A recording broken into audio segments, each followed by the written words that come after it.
The gray wolf is an essential part of our ecosystem because it keeps animal population in check.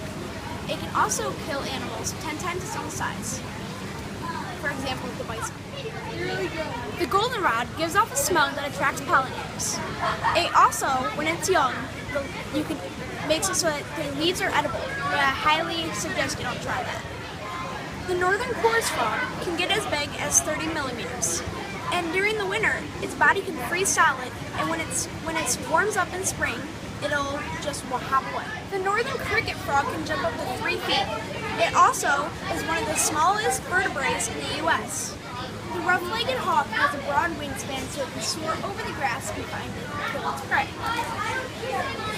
It has feathers down its legs so it can stay warm when it's flying. Did you know that the Caesaropia moth is the largest moth in North America?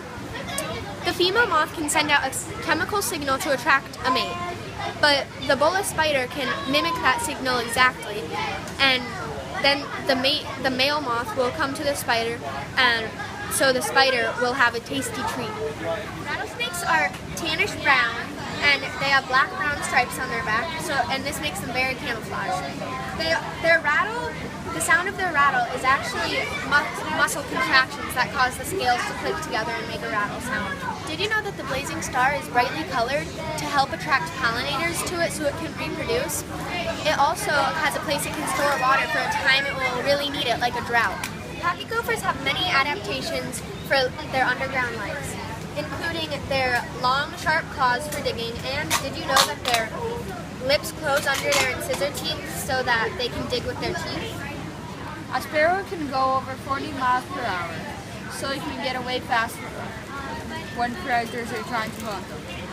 There are many different sparrows. Some have different colors, and some have different beaks.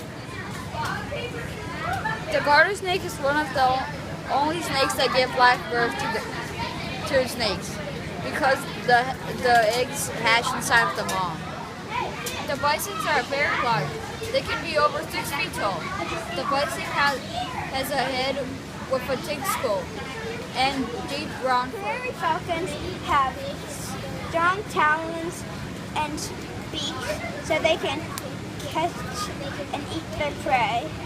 They also have black stripes by their eyes to reduce glare in the sunny prairie. Monarchs have an adaptation to the cold.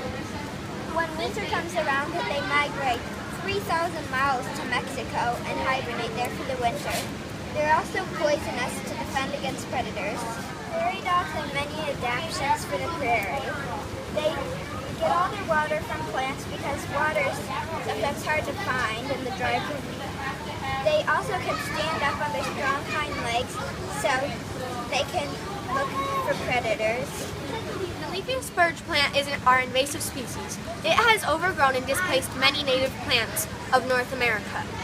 So to try and get rid of it, people brought in the black leafy spurge flea beetle to eat it away, which has helped bring down the density of this plant by a lot, but it still created another invasive species.